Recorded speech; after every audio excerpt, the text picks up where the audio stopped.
Okay, good morning. Um, so, um, I was saying that the reason that I wanted to talk about this, and I named it Opening the Hall, is because I'm trying to first of all understand what's involved in this ceremony, which I haven't experienced too often, and when I did experience it, I didn't really pay much attention to what was actually happening. But and also because I thought it would be helpful for all of you to have some idea about what was going on, because Genjo and I have watched the videos a couple times of the ones that of ones that are available that have as sort of a course of study, and yet I still feel kind of like, what is the meaning of this? So I'm not sure that I'll help much with the meaning, but I have thought about it a little bit. It seems, and we've got some simple notes. It seems that the ceremony is, from my understanding, is kind of divided into two sections, and then the Shuso ceremony is the additional ceremony. And the first part is called opening the hall. And I think the second part is ascending the seat, although they seem to run together in what I've been reading. There's a book that's been published in English, kind of going over all the ceremonies. It's called the Hokyoji Kihan, and it outlines all of the ceremonies. But they also assume that you know some things. So we also have some notes, some narrative by someone who has put that into English, and he's done his own ceremony, which is one of them that we're watching. And so I think that what I'll start with is the narrative. So he says, in this mountain seat ceremony, Daiju Teijo will be formally recognized as the abbess of Buddha Land Mountain, Great Tree Temple. Buddha Land Mountain is our mountain name. And this was given to us by Akiba Roshi, who is the head of North American practice. And he's also a friend of mine. And I can't remember exactly how he came to this name, Buddha Land Mountain, but he had some way of figuring it out. But that's our mountain name. And then Great Tree is the temple name. Great Tree, as some of you probably know, is originally my way name that was given to me by Katagiri Roshi. And typically when you name a temple, or when you become the abbot or abbess of a temple, you take on the name of the temple as your way name. So you give up your way name and take on the temple name. But I like my way name so much that I thought it would be a good name for the temple also. So I have, in that way, kept my way name. And a great tree, as Katsukiri Roshi explained it, I said, what's the difference between a great tree and other kinds of trees? And he said, a great tree is a tree that reaches in many directions and nurtures all beings. And we've been studying Kuan Yin and compassion in the family meditation and in the children's retreat. And I don't know whether we can show it. Can you? You can kind of pull that out. Yeah. We made a Kuan Yin using the arms of all the children and also the adults. My arms are up there that were helping with the children's retreat. And they're bringing it out now, so I'll turn it so you can see it. I don't know how well you can see. But this is showing Kuan Yin's many arms and the tools that she uses also to help beings become free. That you can see, if you can see it closely, I don't know how closely you can see it. Some of the tools, you'll see a couple of them are, oops. Oh, wait, now it's, okay, thank you. I don't know, you can see the swords. There's a sword up there.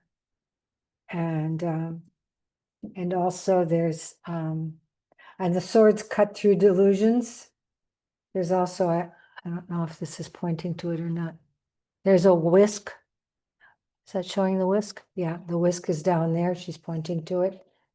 The whisk is a way of also kind of whisking away the delusion.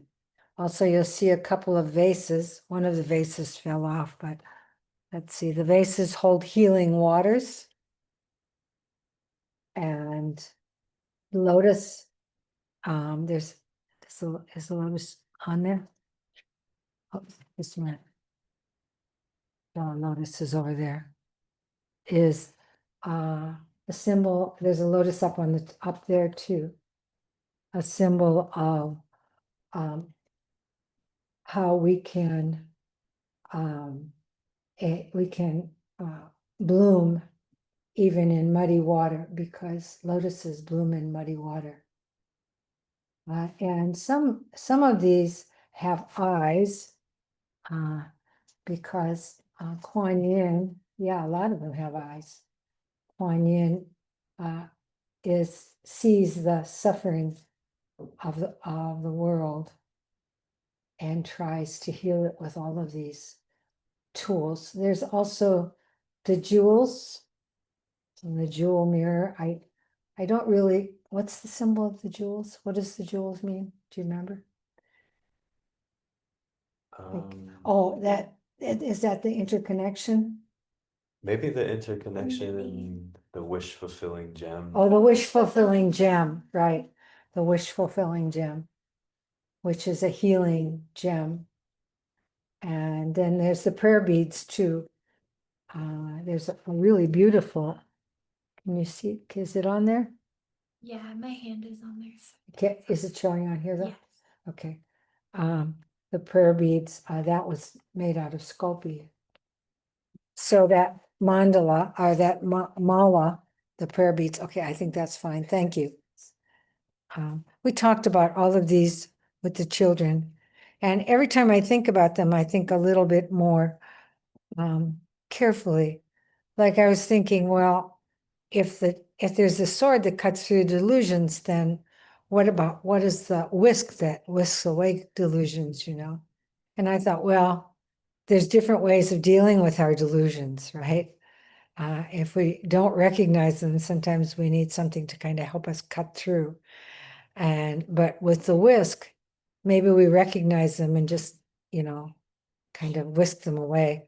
When Katagiri Roshi used his whisk, he used it at our monastery in southern Minnesota, and we had our ceremony out in the middle of a big field. This was before we had any buildings on the property, and we had planted some trees. And so we said, well, what is that whisk for? What does that mean? We never saw that before.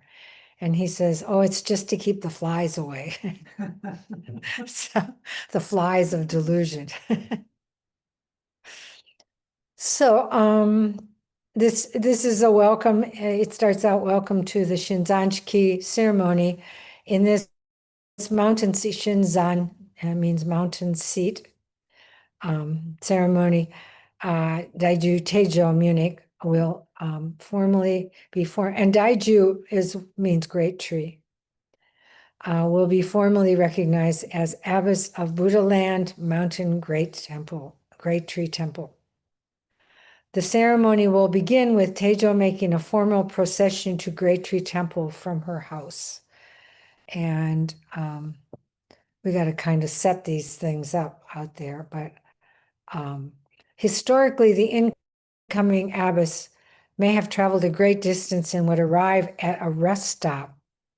So we're going to create a rest stop just outside the monastery to be met and accompanied to the monastery by members of the community. In this case, Teijo will be formally assuming the responsibilities she has already been fulfilling for 20 years. Having proved herself to the Sangha, she is actually, it says to being installed, but actually we might even say being invited by the community to be installed as abbess, symbolizing her renewed vow to the cultivation of the Sangha and community. So this is really a community celebration. When I was talking to someone about it out at the meeting a couple years ago, he kept saying, this is a celebration.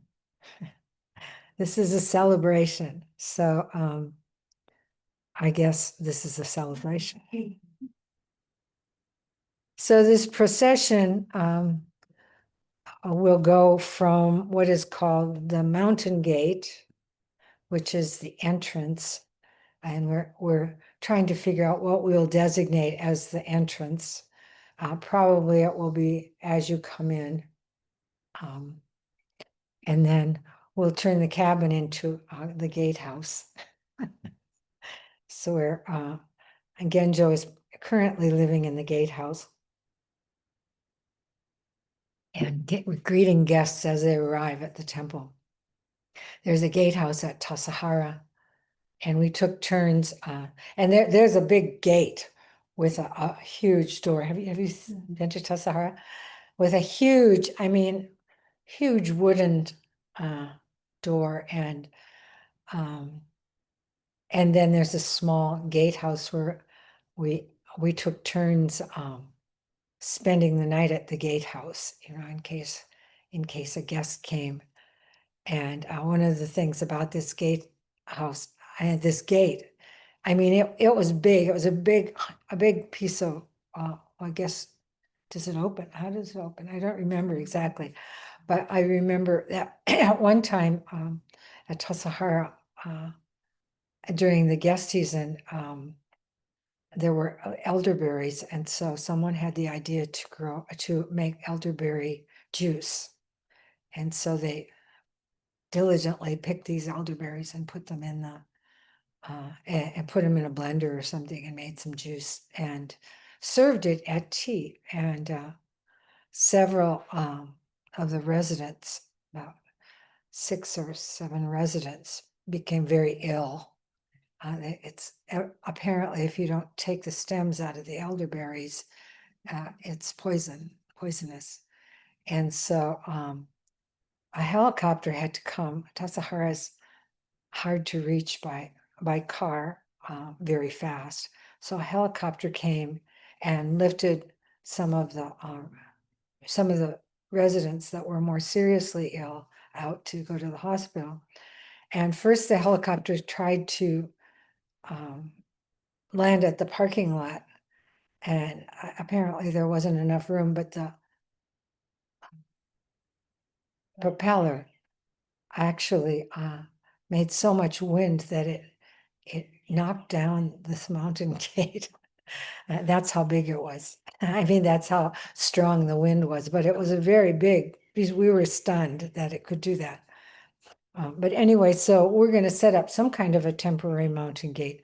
And there's some interesting information about the mountain gate, if I can find it.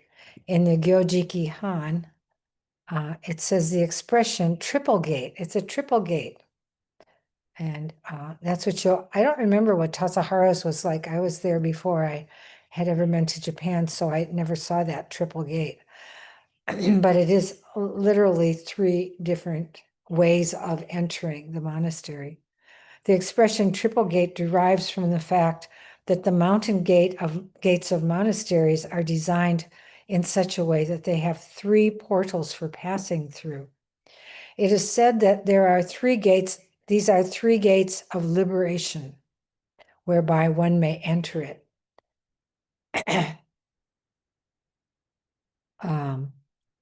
This, it's a metaphor for nirvana, the emptiness of dharmas. The three gates of liberation are the gates of emptiness, the gate of signlessness, and the gate of non-constructedness.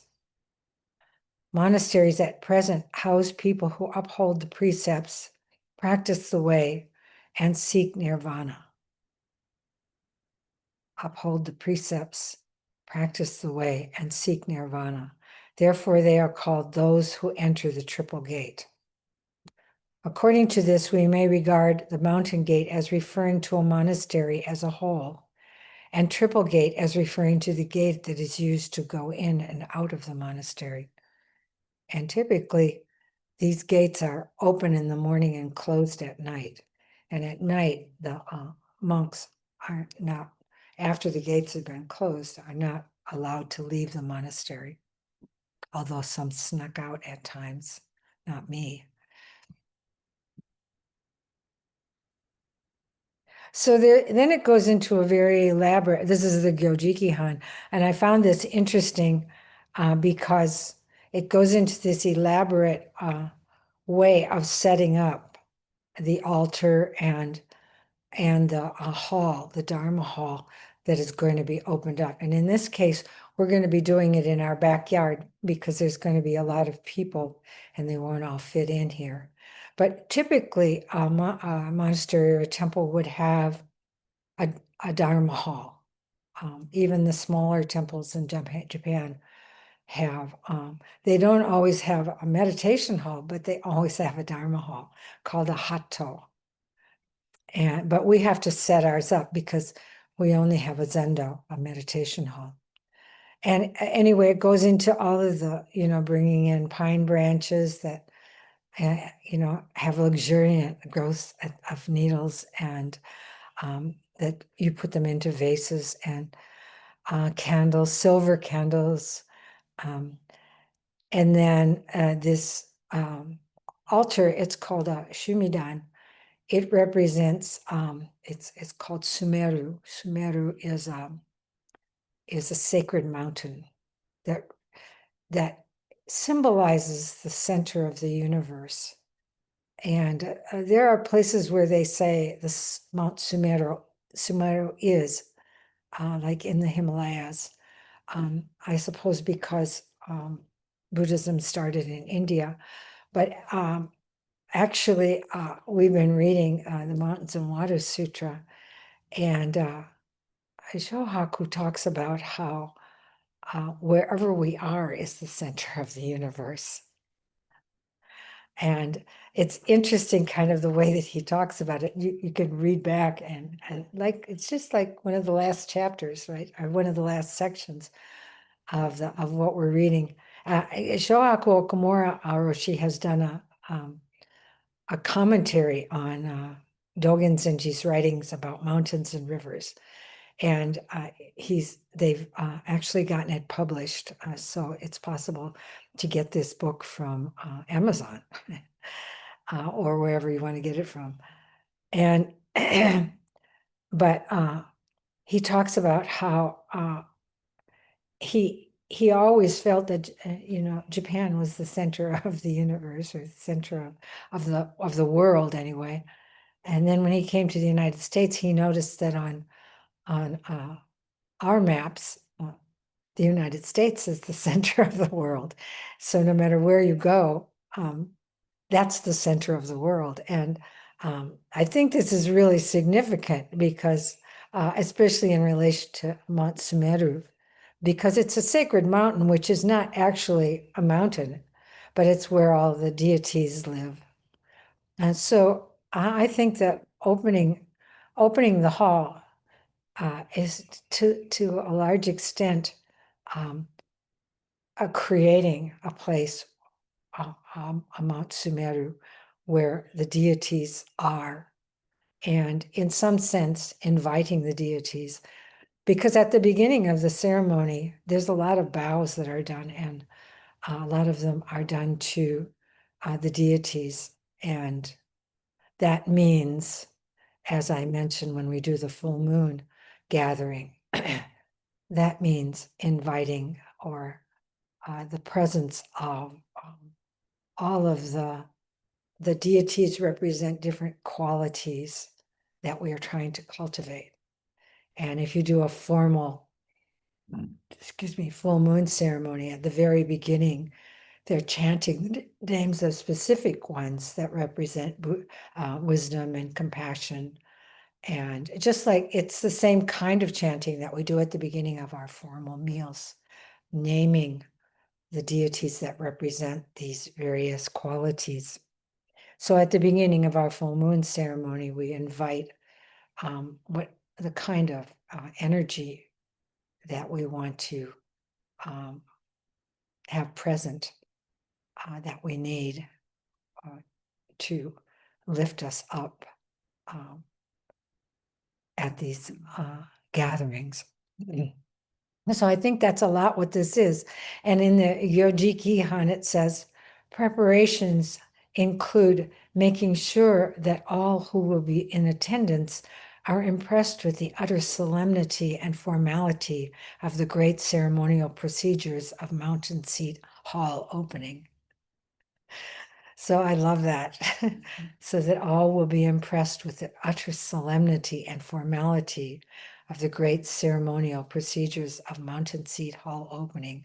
I think it is very important to do this kind of preparation, you know, and if that kind of preparation is done, there's a sort of feeling that is present that affects everyone who comes.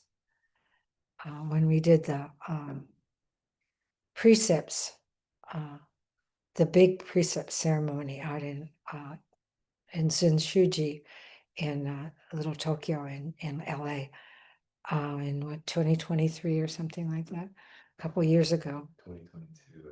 You know, that elaborate kind of preparation that is done to prepare the hall, and everyone has their roles. It's very detailed, very, you know, and it's not done a lot. So, you know, everyone was kind of learning what their parts were as we were doing the ceremony, really. And it was being explained to the participants. I'm looking at Genjo because he was a participant. Chimio and I were kind of part of the container. We call it the container now because that's what it felt like to the participants. But the staff, we called it the staff. But you know, it was all of the priests who had been certified by headquarters in Japan because of their training.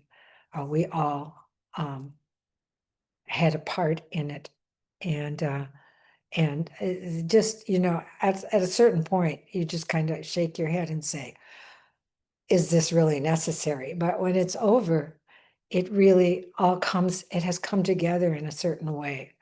And that's because of all of the preparation that's gone into it. And we were preparing for months for like the part that I was doing, and Chimio also, all of those people who were involved in it. We had regular meetings talking about each little aspect, when we bowed where, in which direction. And so I find this very interesting, that this preparation, even the preparation of setting up the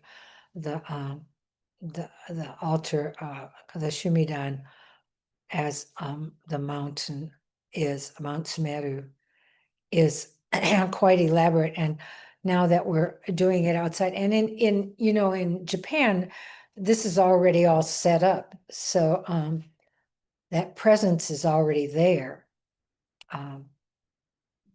That's and so that's kind of interesting too. That's kind of an interesting aspect of this, that we are actually, by creating this, we are creating that presence of the deities at the monastery. It talks a little bit about, I don't know where exactly that this is, but in Yojikihan, it's talking a little about the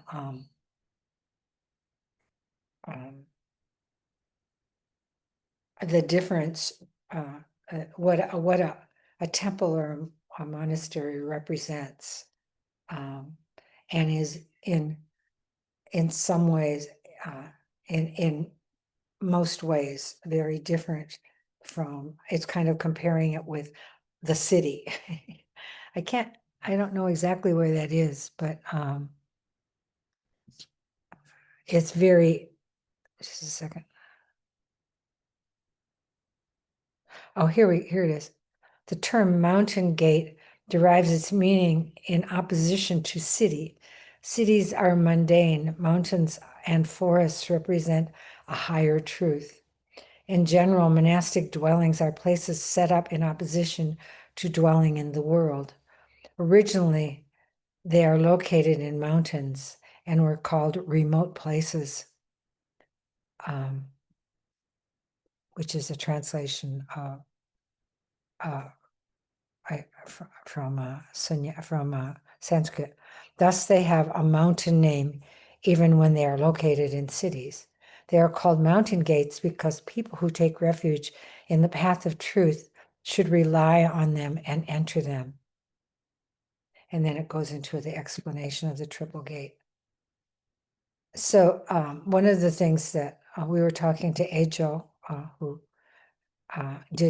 created this narration for his own Mountain Gate ceremony, and he was saying that in this, usually, in Japan and in China, the temple is already, you're not the first abbot or abbess, but in the United States, because we've created these places, and typically you're the first one.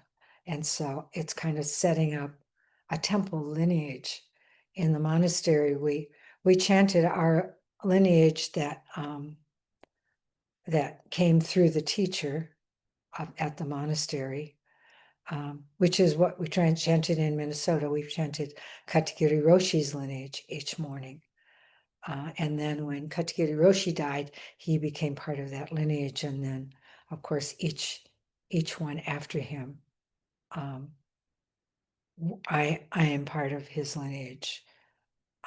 But we also, in the monastery, chanted the temple lineage each morning. So that was all of the abbots of that temple over the, since that temple was around for a long time. So I want to say since maybe 1500s or something like that. So the temple having a lineage, I think, is kind of an interesting idea, but it does give a sense of continuity and a sense of history. When I when I give the precepts, I write the lineage papers, and as I'm writing all of these people in my lineage, I feel some connection to them. I feel some connection to not just my teacher, but his teacher and his teacher's teacher. And some of his teacher and his teacher's teacher, I actually know stories about, which brings them really much more alive for me, although I never met them. But even the early ones, the more that I write these names, the more that I feel that connection to hundreds of years. And it goes back to Buddha. It starts with Buddha, and it goes through the various teachers through Dogen Zenji, and then the various teachers all the way down to Katagiri Roshi. And anybody who's received the precepts, usually, at least in the Soto Zen tradition, receives the lineage of the preceptor. And when you're ordained, you receive it again. When you receive the precepts, you don't have to stay within that lineage. Sometimes people receive the precepts from someone and then go on to find a teacher that they might ordain with. So then they receive that teacher's lineage. So the temple takes on a lineage, and I think it represents not just the lineage, but the fact that the energies or entities of the what are called deities and ancestors reside there.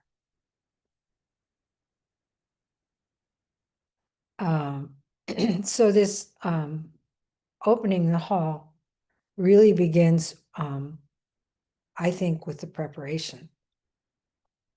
And then there's a formal entry. And you've probably seen this before with the bells and the drums and the kaishaku. So there's a kind of a processional. So what happens is I will be in a resting place, presumably on my way to the monastery, although I've been living here for a while. And I think we're going to make the animal graveyard into the resting place because it's nice energy there. And then there's a group of people and that presumably would be walking with me. And so the people that I've asked to join me in walking to the monastery are people who have been along with me on the path. One of them is someone who I know from way back that I received precepts with from Katagiri Roshi in 1977. And she has, my name is Teijo and her name is Teishin. So we always felt kind of a connection. I don't think she ever ordained, other than the lay ordination, the precepts. But she's coming. She's coming for the ceremony. And also representatives of places like the Charlotte Zen Meditation Society. I'm hoping that Sado will be able to participate in that part of it. And from the Zen Center in Asheville, and from the Family Meditation, and from Savannah, where I've been visiting for many years. There's kind of a little group down there that formed. So those people will walk with me to the triple gate, and then I'll have a little processional with members of this sangha to the place that we've designated as the hato, or the I guess, how does that translate? Dharma hall or ceremony hall, maybe. A ceremony hall. It also, there's another name for it besides hato. Do you know what that is? That's okay. No, the Buddha hall is more of the ceremony hall. Yeah.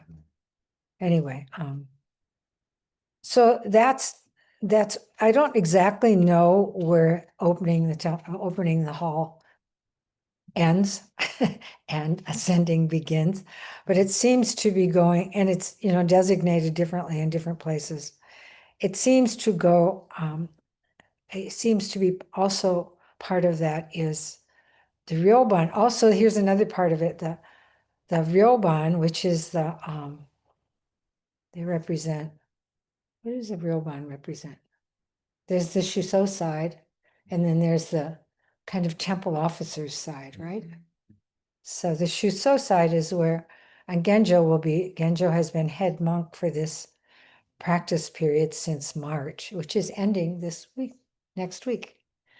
Technically, it's ending. This is a traditional, traditionally designated ango practice period called Keisei ango, and it's done in. We've done it pretty traditionally. It's a sort of monastic practice period, and it goes from March 15th or April 15th, March 15th to July 15th, I think. April 15th. April 15th.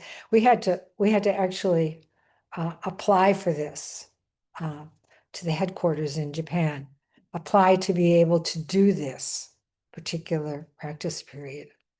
And I've broken it down into mini practice periods too, so more people could participate. So we've been doing monthly commitments, personal commitments. So that side, that has to do with the head monk or the shuso.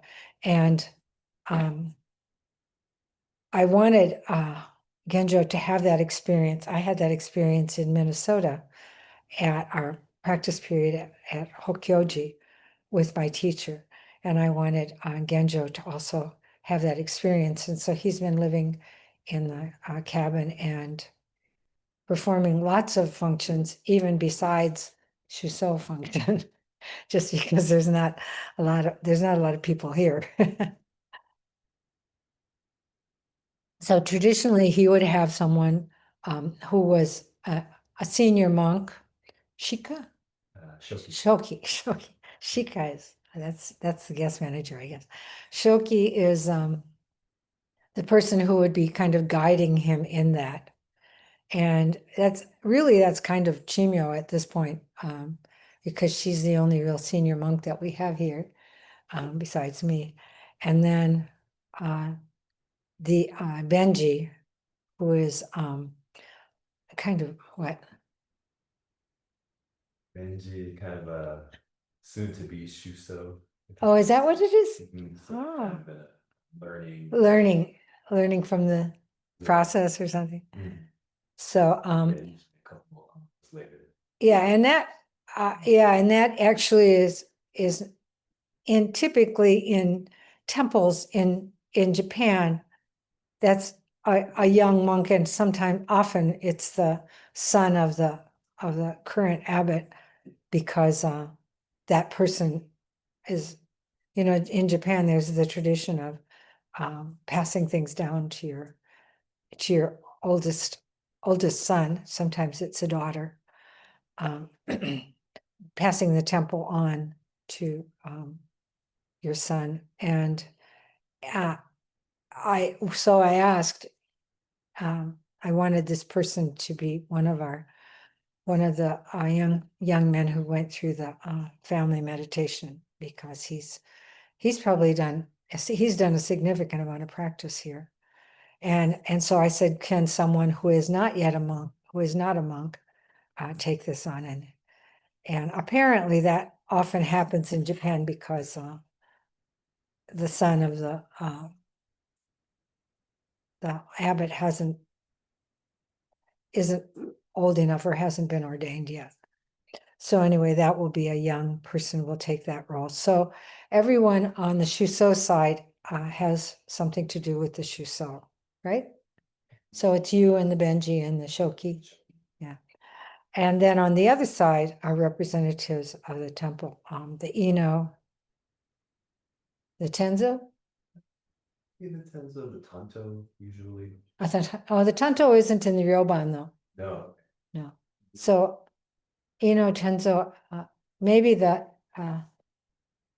maybe not the Tenzo, the head, or the Tsutsu, or the Fusu, or maybe the Fusu. Maybe Yeah. maybe the Shisu. They call it the comptroller in here, and I'm always like, what? The controller. Yeah, comptroller or something. I think that's, so there will be representatives of those positions. They'll be represented by monks, pretty much. And they will do several bows even before I come in.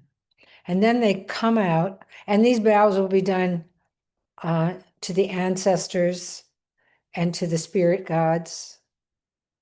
And the ancestors is represented by Bodhidharma.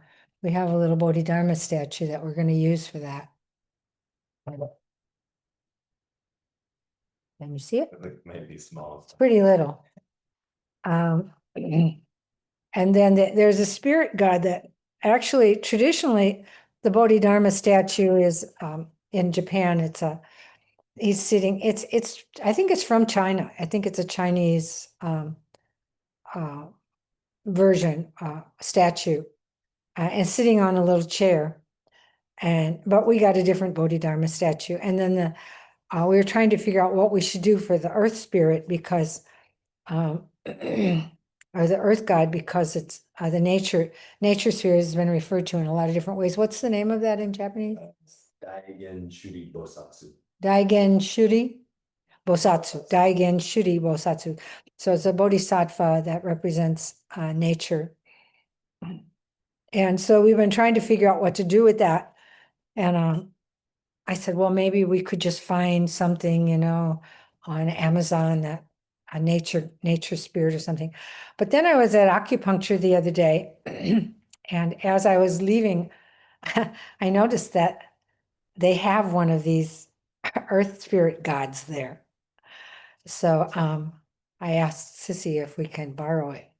So she said, oh yes, you can borrow that if you want. But she said, I have another one from the Tang Dynasty. That's a better one. So both of these are Chinese statues that have been somehow brought into temples in Japan. So that was a nice find. So we have this more modern Bodhidharma, and Bodhidharma represents the ancestors. Traditionally, Bodhidharma is seen as the person who started Chan Buddhism, which is transliterated into Zen in China.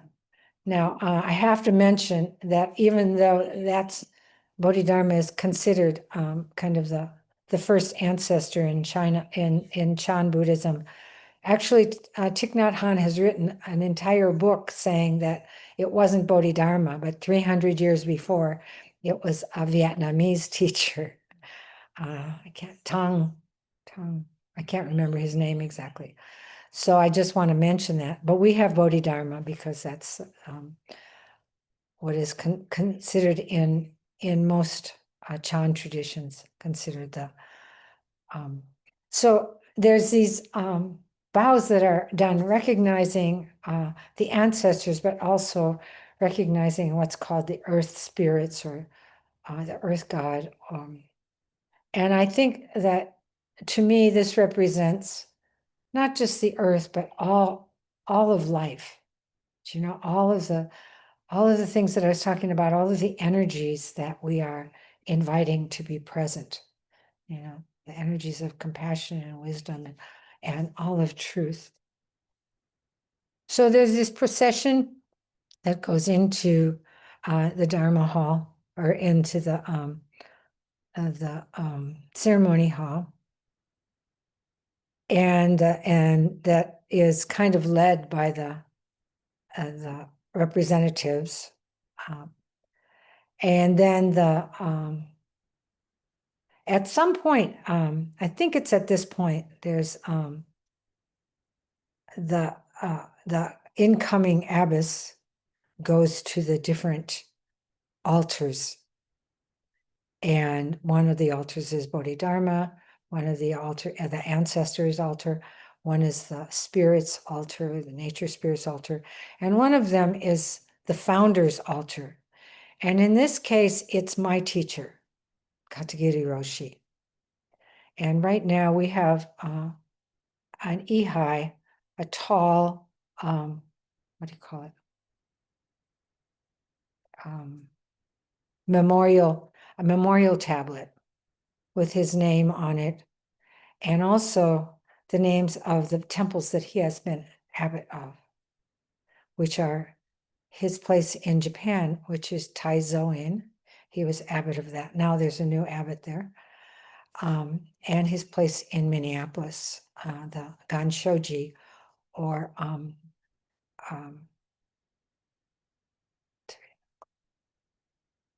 Cultivating the Clouds temple.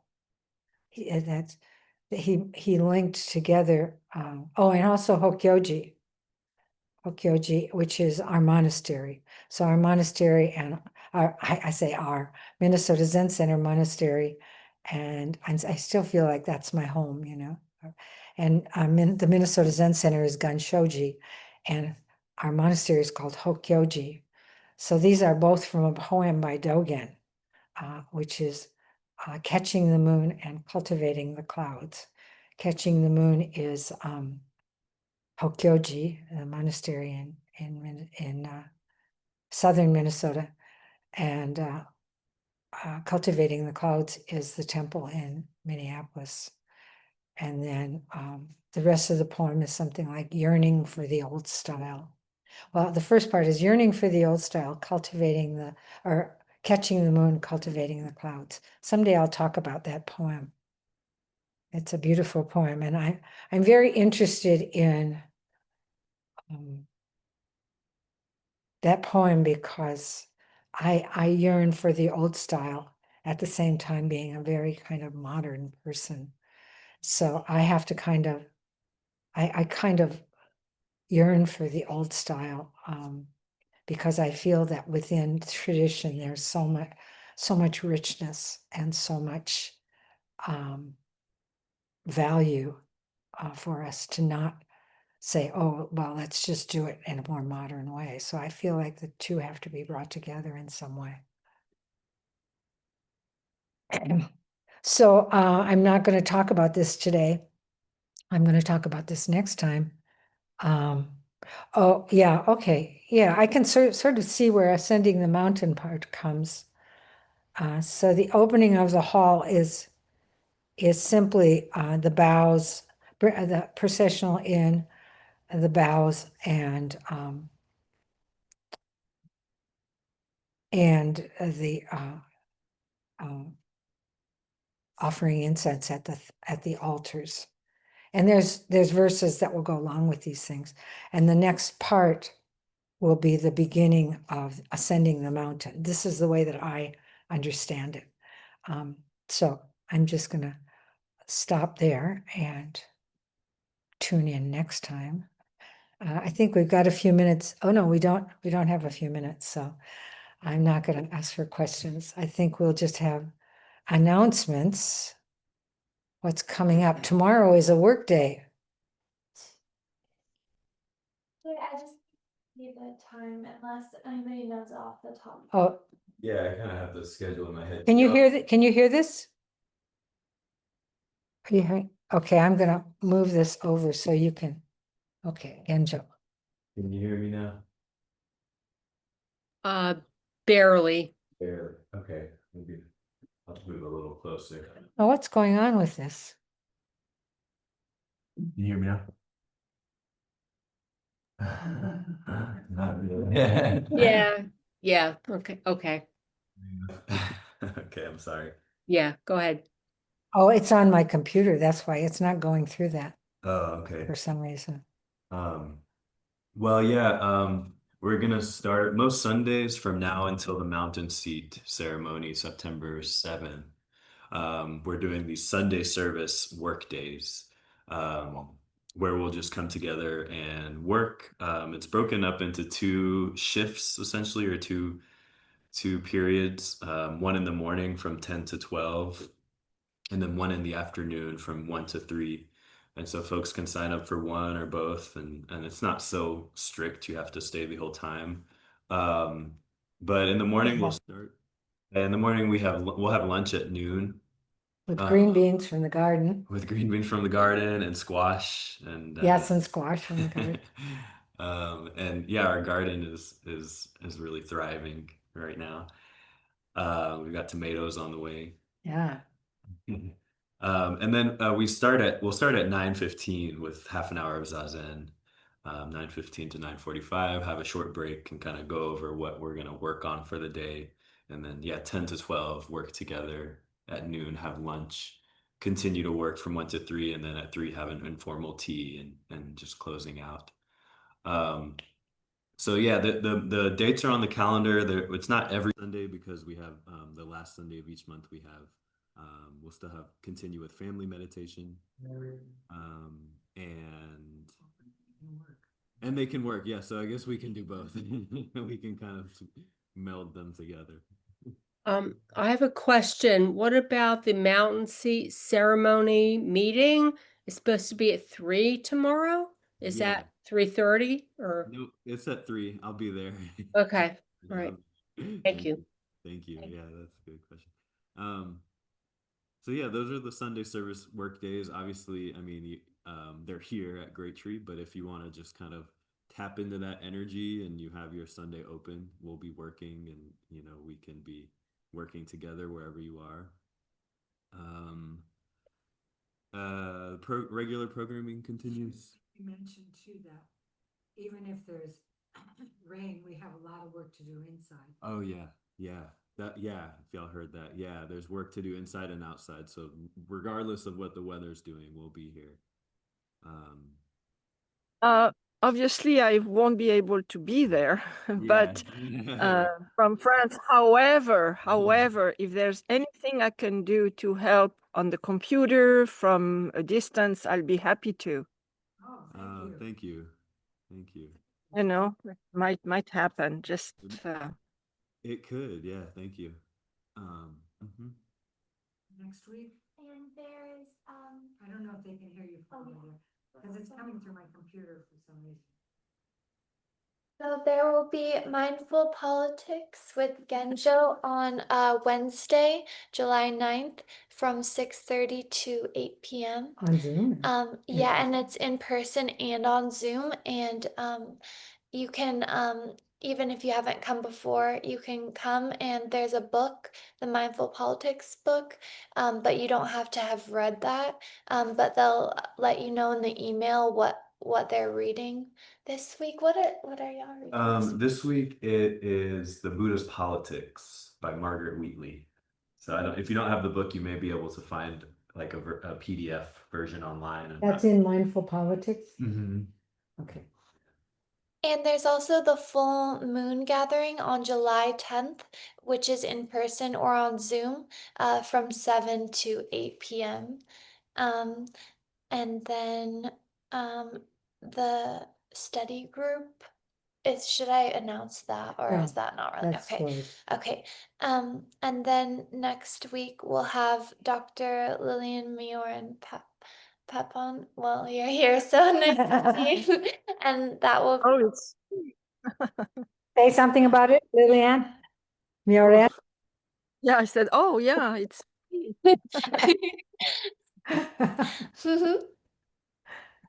What's the title? It's called Love and Compassion, the Fires of the Heart. So tapping right into our theme of compassion, right. the many-armed Mioren. Okay, well then let's finish up. Thank you all for being here. This has helped me too to think about this a little more, because we've been so involved in all the logistics and all the details of setup and getting what we need and all that we haven't really been attentive enough to the ceremony. So this has helped me. Thank you all for coming. May the merit of this practice May the merit of this practice benefit all beings benefit All the the and bring peace. and bring peace. Now I'll do 3 vows and then we'll have the closing vows.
Thanks, everyone. thanks. Bye bye. Bye.